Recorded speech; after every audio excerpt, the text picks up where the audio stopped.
I take the bus every evening after work. Usually, the sun would have already disappeared among the jigsaw-like skyline of the big city by the time I do.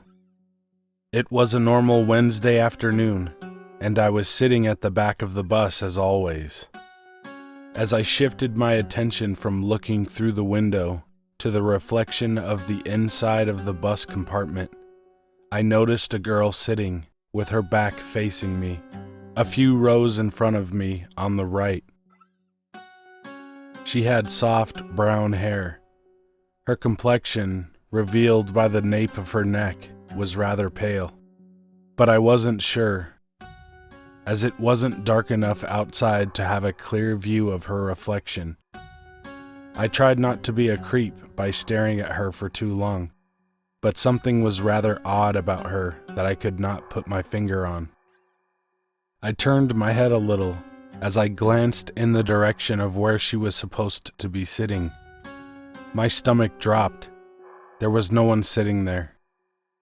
Frantically, I glanced back at the reflection, mentally telling myself that it must have been a hallucination or something, that it was caused by the stress I had after working the entire day.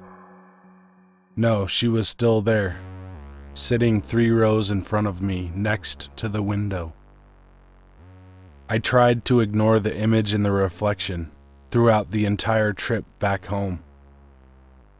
I didn't try to move or anything to get a better view of her. I was a bit afraid, I guess.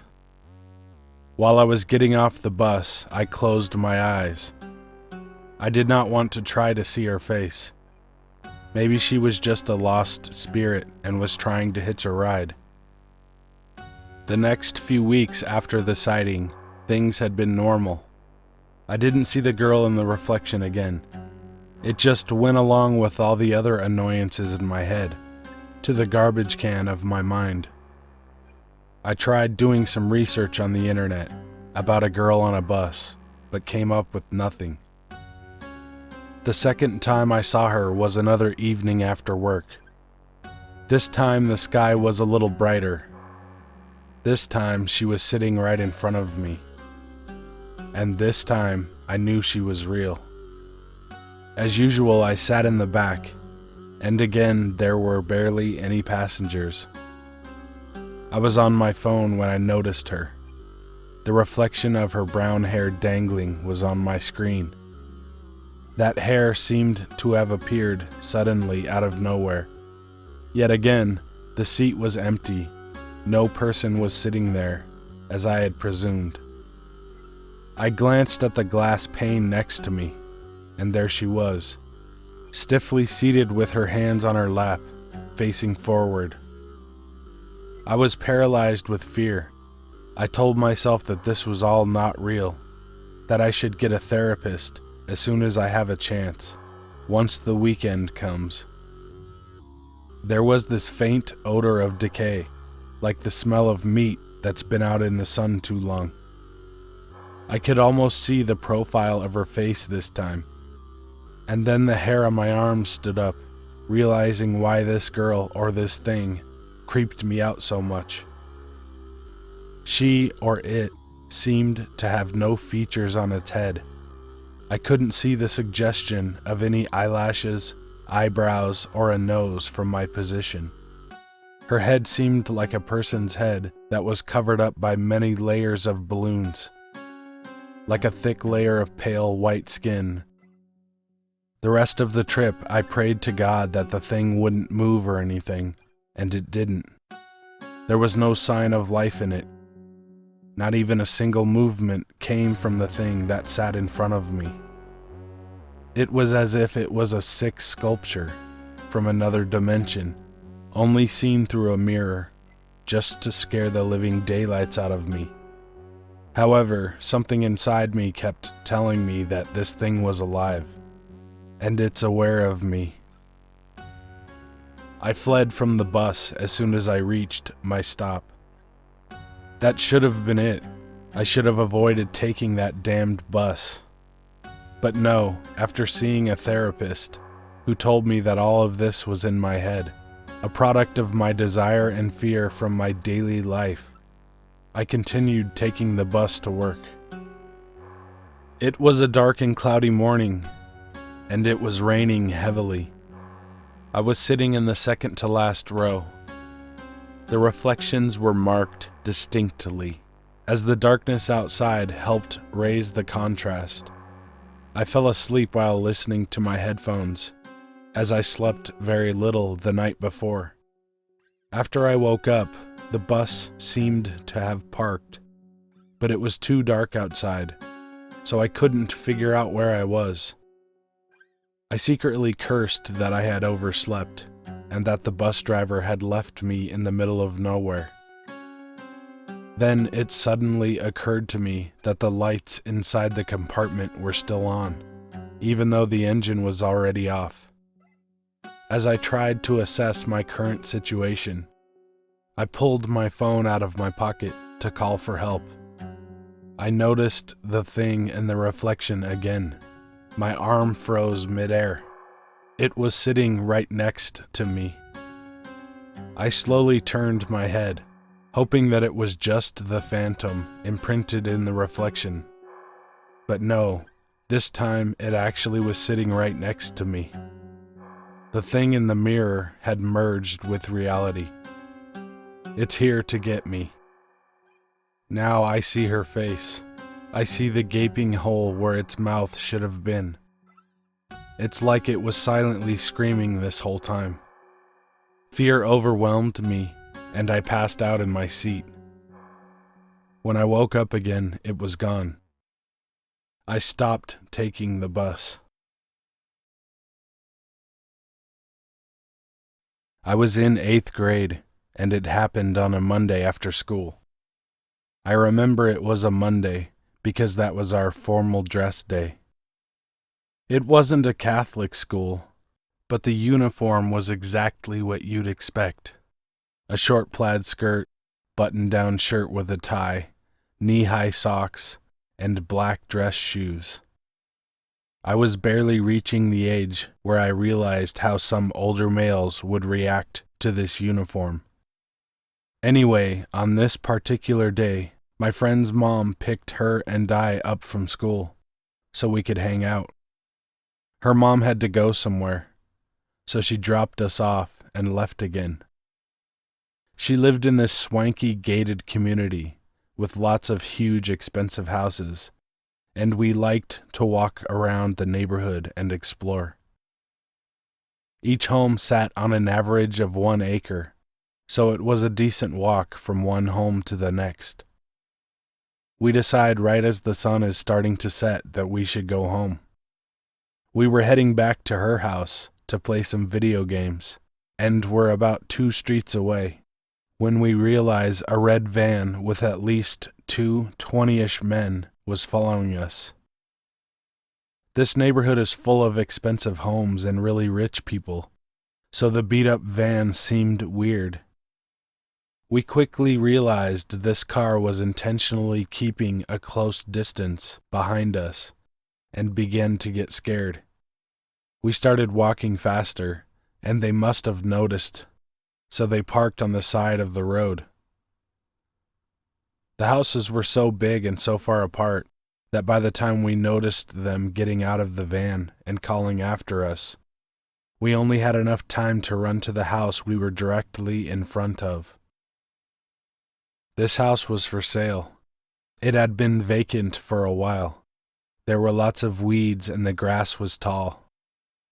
We were legitimately freaking out at this point, as what turns out to be 4 guys are at the end of the driveway, yelling at us to stop and how they just wanted to ask us something. Luckily they weren't running or they would have caught up to us. However, their creepy casual attitude about the whole situation is almost more unsettling. With nowhere to go, we run around the house to the backyard, and luckily the gate was unlocked. The backyard is huge, and there's a large shed with the equipment for the pool. Despite the size, there wasn't any other option for hiding other than that shed. My friend motioned over there. We were too afraid to speak. since the guys would surely hear us and make it back here any minute. But in a split-second decision, I tried to open the back door. Holy shit, it's unlocked. The realtor must have left it unlocked in case people wanted to tour the house, but didn't figure anyone would break in. Again, nice neighborhood with a guard and a gate. We quickly go inside the house, lock the back door, and barely have time to get out of the view of the backyard.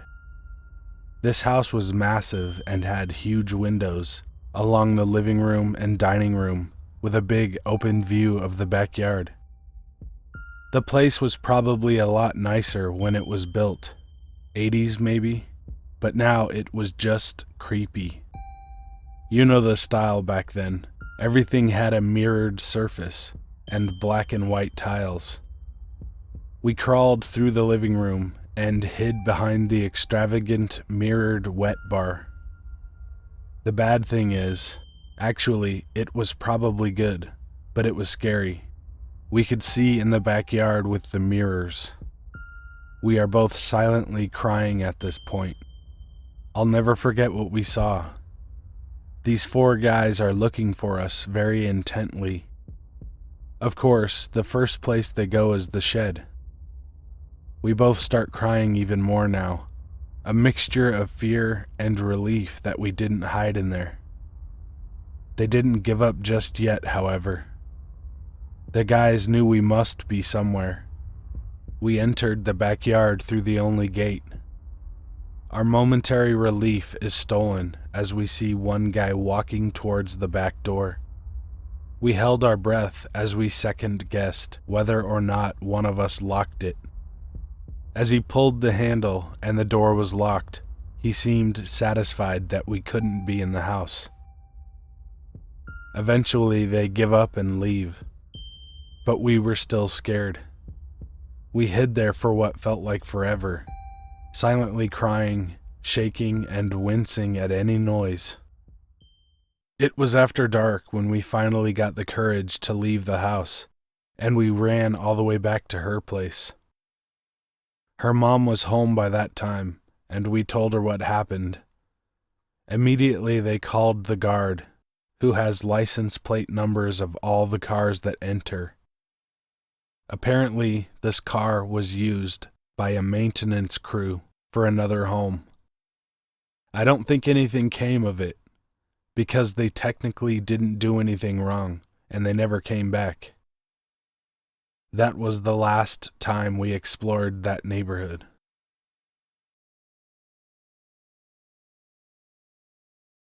About 2 months ago, my friends and I went bar hopping to celebrate one of our close friends from high school moving back east from California.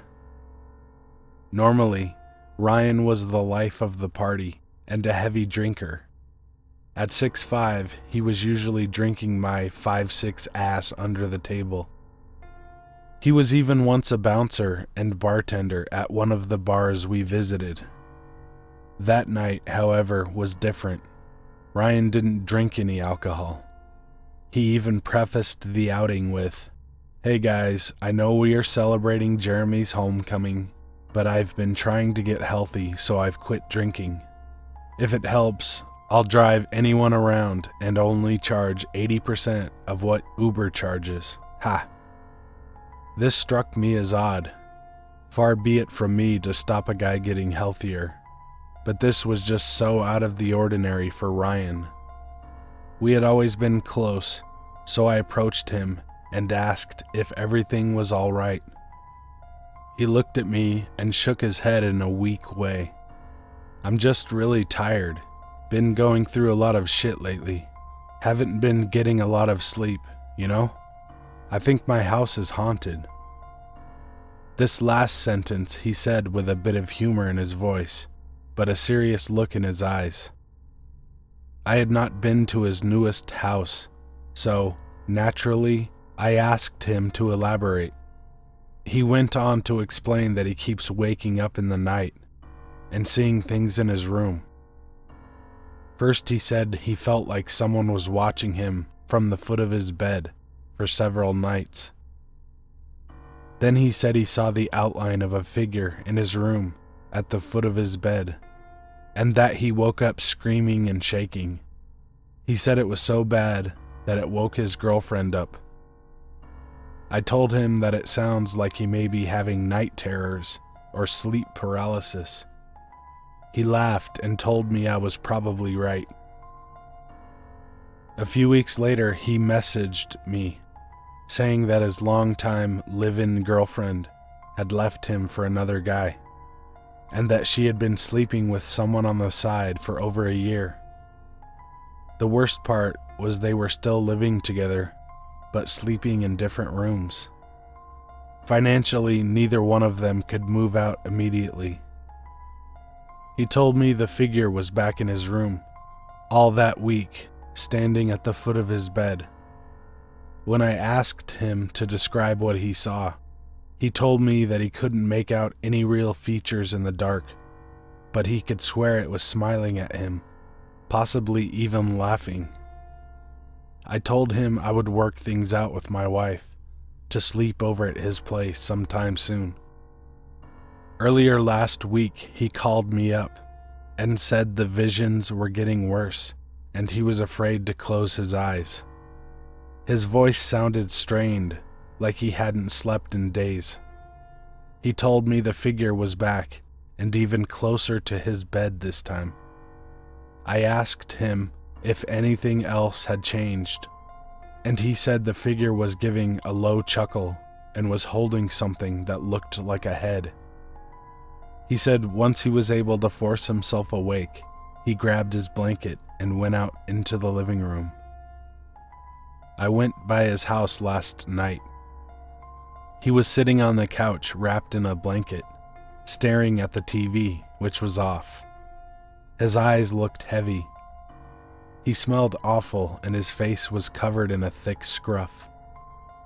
I asked how he was doing and he only shrugged, eyes still fixed on the TV. I sat next to him and patted his shoulder. I told him he shouldn't be embarrassed about this, and that stress can bring on all sorts of ailments and abnormalities. I asked if his ex was there.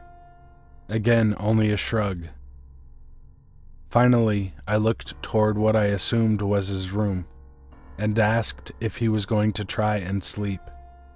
He slowly turned his head to me and said, "No, I don't go in there anymore." I told him no worries and hung out with him until sleep got the better of him. After he was asleep, I walked over to his room and opened the door. What I saw haunts me even as I type these words.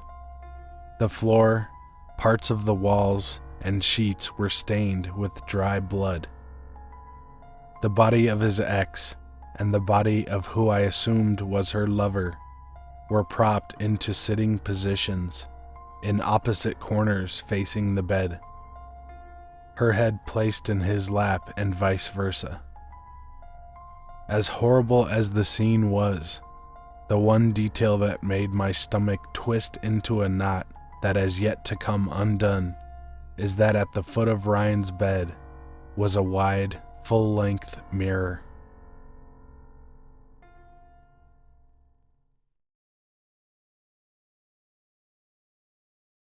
I'll never forget that night. It was last year. I had just turned 25. I had been to a friend's wedding in another state and was returning by train. I reached the station around 5 a.m. It was freezing as the temperature had hit 4 degrees. All I could think of was getting home fast so I could sleep for hours after being tired from so many nights. I generally avoided traveling alone in the dark, but it was impossible to wait at the station until sunrise, because 1 hour seemed like a very long time, so I decided to get a taxi. The distance from the station to my apartment is roughly 25 miles. There were 2 taxis and I got into one of them without making any eye contact with the driver. I told him where I wanted to go and we started. This man must have been in his late 50s or early 60s. He had silver gray hair and a big build. I decided to go with this taxi because I thought I'd be more safe with this fellow, since he was elderly. It was a mistake. About 15 minutes had passed. I was looking at the road ahead. There were very few cars, and all I could see were the trees that were close by and fog covering everything else. Suddenly, I noticed that this guy had been staring at me from the rear view mirror, and he didn't blink or look away when I looked at him. It had been over 2 minutes and he was still staring. He had scary, droopy eyes. I was very uncomfortable at this point, so I used my scarf to cover half of my face, which was only covering my neck all this time.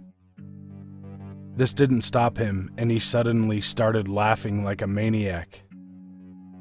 Then he said a word in some other language, I believe, so I asked him to repeat it. My heart was beating very fast. "So many people are dying," he said, and he started laughing again. I was too afraid to ask him any more questions. I was frozen, regretting that I didn't wait at the station. My hands were shivering because I was trying to send a message to a friend, but my fingers just couldn't type properly. He turned his head to face me. He asked me if I was married. I managed to speak nervously. No. And he said, "You will repent." With these words, he started to speed up. My mind was going crazy now. What the fuck did he mean by that? Why would he say such a thing to me? I looked around, trying to decide if it would be a good idea to just jump out of the taxi. But it was still very dark, and there weren't many cars around. By this point, I was pretty convinced that he was taking me to some other place. Maybe he wasn't, but I was too terrified to think straight. I was trembling with fear, and I was sure he was going to attack me or do something worse. Suddenly, he slowed down, and he seemed to be talking to himself. "People die. You'll die. She'll die," pointing to the empty seat. With those words, he stopped the taxi right there and asked me to get out, saying, "We need fresh air, and we're out of gas." He wasn't drunk, but he had been hallucinating, since he kept blabbering, looking at the empty seat, and was laughing for no reason. Arguing with him could make him annoyed, so I decided to do as he said. I got out, and this guy got out too. Now he was in front of me, but at a car's length distance, holding a flashlight, pointing it on his neck, and repeating, "You will repent." I was almost crying due to fear, but running probably wasn't a great idea. I could be hit by a car due to the fog, and my mind was not working properly. It felt like a scene from a horror movie, and his eyes appeared bigger than normal due to the flashlight. He said something again that I didn't understand. I was sure he was going to kill me or torment me. I was extremely restless and looking around for help. To my relief, there was a car passing by, and it stopped there, looking at us just standing in the middle of the road. The guy came running to me and asked me to go towards his car, where his daughter, who was nearly my age, opened the door. The insane cab driver ran back to his taxi and drove off in seconds. Clearly, there was plenty of gas. I was still breathing heavily and told them what had happened in the last 30 minutes. They told me I was in the opposite direction, and it was not a safe area, since many incidents with girls had happened there already. I was right. That driver was taking me to some other place. They had sensed something was wrong by the way that maniac stood there, holding the flashlight. Had they not stopped, I might not be alive to write down this incident. Since then, I never travel alone at night. Never ever. I am thankful to those people who saved my life. Sometimes we see many people who say they need help, but we fear it could be a trap, and we don't stop. Had they thought the same, I might be dead. Hey guys and ladies, thanks for watching. Submit a true story or a creepypasta by emailing me at the address in the description. We have our very first advertisement, so let's check it out. Are you tired of hearing your friends or family's disgusting flatulence? Yes! Does the noise of someone busting ass really get on your nerves? Yeah. Does the sound of somebody blasting out a shit ghost really piss you off? Yes! Well, not anymore. Introducing the Toot Flute from Ripco. Ripco. The Toot Flute is a major breakthrough in fart technology, and it's so easy to use. Step 1. Insert the Toot Flute into your ass. Ooh. Step 2. Fart. It's that simple. There are various versions of the Toot Flute that you can order. The boat horn. The trumpet. The kazoo.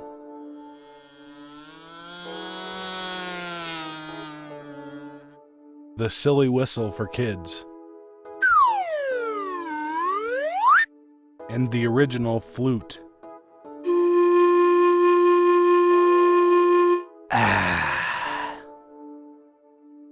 Practice and master your instrument.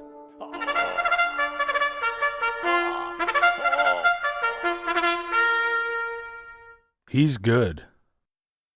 Get good and jam with your buddies.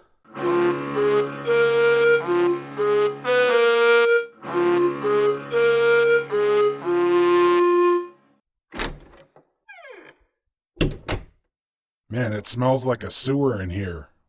What are you guys doing? We're jamming, bro. The Toot Flute can be yours for 3 easy payments of $22.20. Order now while supplies last. Once again, that's the Toot Flute from Ripco. Ripco. Be good to animals, even people. See ya. Cennamo. Submit a true story or a creepypasta by fuck.